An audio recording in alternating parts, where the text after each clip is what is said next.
सदगुरु के चरणों में गया और मैंने जब बैठ करके उस साधना को किया तो मेरे अंदर वो नूरानी रूप प्रकट हुआ। वो परमात्मा का मणि पद्मणे हुन परमात्मा का रूप प्रकट हुआ है। तो कहने का अभिप्राय यही है कि धर्म की जो परिभाषा है, धर्म की परिभाषा लड़ना नहीं है, धर्म को हमें समझना है। मेरे स्वामी जी महाराज ने कहा कि हुजूर कृपाल सिंह जी महाराज ने कहा है, धर्म ना धर्म पुस्तकों में है, धर्म ना धर्म स्थानों में है, धर्म आचरण की वस्तु है।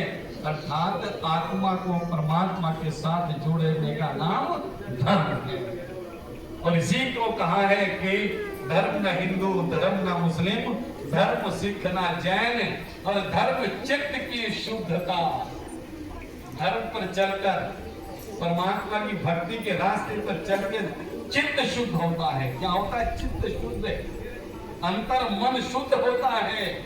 अगर अंतर मन शुद्ध ही नहीं है तो भक्ति कैसे कर पाओगे भाई? अंतर मन को तो शुद्ध करना है। गुरु क्या करता है? गुरु क्या करता है? गुरु हमें रास्ता बताता है, लेकिन चलना हमें पड़ता है। जब हम ज्ञान प्राप्त करते हैं स्कूल के अंदर, भौतिक ज्ञान प्राप्त करते हैं, भौतिक शिक्षा प्राप्त करते हैं, भौतिक रुपया कमाने के लिए करते हैं, तो हमें भी तो उस पर चलना तो खुद ही पड़ता है कि नहीं पड़ता है? तो इसी तरह अंदर के ज्ञान को भी गुरु दिखलाता है, लेकिन चलना हमें खुद ही पड़ता है। इसीलिए का धर्म चित्त की शुद्धता, धर्म शांति सुख चैन। धर्म से भी जब चित्त शुद्ध हो गया, उथल पुथल खत्म हो गई। कौन सी उथल पुथल खत्म हो गई? काम क्रोध लोभ मोह अहंकार विषय विकार, निंदा चुगली धड़ेबाजी। निंदा चुगली धड़ेबाजी ये ऐसी चीजें हैं जो हमें बिल्कुल निर्मल, जब तक ये निकलेंगी नहीं तब तक माफ करने का हमारी भक्ति कुछ होगी ही नहीं। मन को निर्मल करना पड़ेगा, मन को चित्त को साफ करना पड़ेगा। वैसे आपने अक्सर देखा है, एक बहनें अक्सर भजन गाया करती है। बहनें कौन सा भजन गाती है? गाती तो है, लेकिन समझे कि नहीं समझे? कौन सा? अरे तूने आंगन नहीं बुहारा कैसे आएंगे भगवान, तूने आंगन नहीं बुहारा कैसे आएंगे भगवान, कैसे आएंगे भगवान, कैसे आएंगे भगवान, अंतर मन को नहीं संवारा कैसे आएंगे भगवान, अंतर मन को नहीं संवारा कैसे आएंगे भगवान, तूने आंगन नहीं बुहारा कैसे आएंगे भगवान। अब आंगन को बुहारना, अब कौन सा आंगन है? रोज लगा दे झाड़ू, अपने घर में रोज झाड़ू लगा है ना? घर में झाड़ू लगाने हैं, किस लिए? गंदगी खत्म हो जाए, है ना? दांत रोज साफ करने हैं, क्यों? हमारे दांत साफ हो जाए। नहाते रोज है, हमारा शरीर शुद्ध हो जाए। इस चीज को शुद्ध कर रहे हैं जो कि नश्वर है। शरीर तो नश्वर है, ये तो मिट्टी भी मिल जाएगा, या तो आग में बहा दो के आग में जला देगा कोई, या पानी में बहा देगा, या दफना देगा। लेकिन सबसे बड़ी बात तो ये अंतर मन की थी, इसको साफ नहीं किया, मन को साफ नहीं किया। और साफ कर रहे बाहर को गंगा में लगा दी। गंगा की बात तो आई थी, गंगा नहाए, गंगा जमुना खूब नहाए, गया न मन का महल, ये तो शब्द था।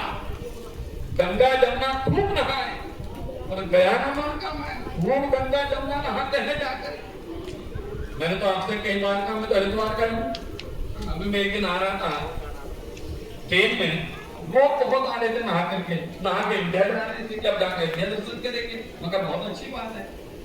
तो मुझसे कहने, भैया आप कहाँ के रहते हो? मगर मैं तो हरिद्वार में रहने वाला हूँ। कहते आपकी तो मौज ही मौज, आप तो रोज गंगा में नहाते। मैं कभी नहीं नहाता हूँ।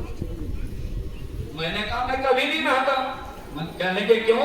मगर वाह, सारे लोग जाके मन का मैल छुड़ा आते हैं और मैं उसको लपेट के चला अपने घर में, क्या फायदा? तो सारे मैल छुड़ा के नहीं छोड़ रगड़ करके वो गंगा जल गए थे अपने वहां गंगा जल लेने के लिए, दूसरों के मैल घर में भर के ले आते हैं। भाई लोग छुड़ा रहे हैं सब, अब भर के बोतल में घर में रख दिया।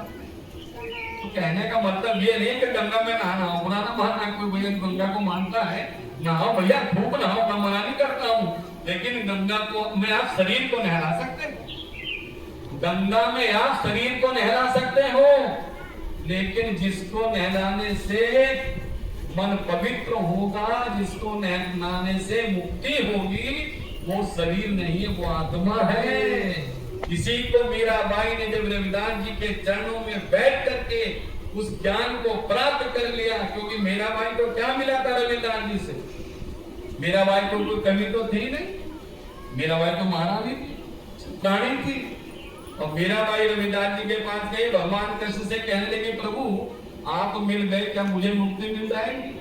भगवान कृष्ण ने कहा नहीं, मेरे बस की बात नहीं है, मैं तुम्हें मुक्त नहीं कर सकता।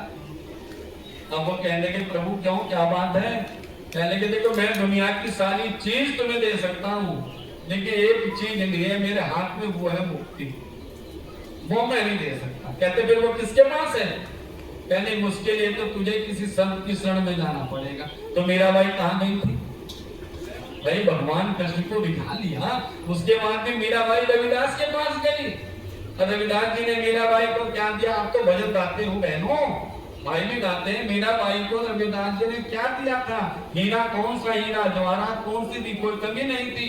मीरा ने कहा पायो जी मैंने नाम रतन धन पायो, पायो जी मैंने नाम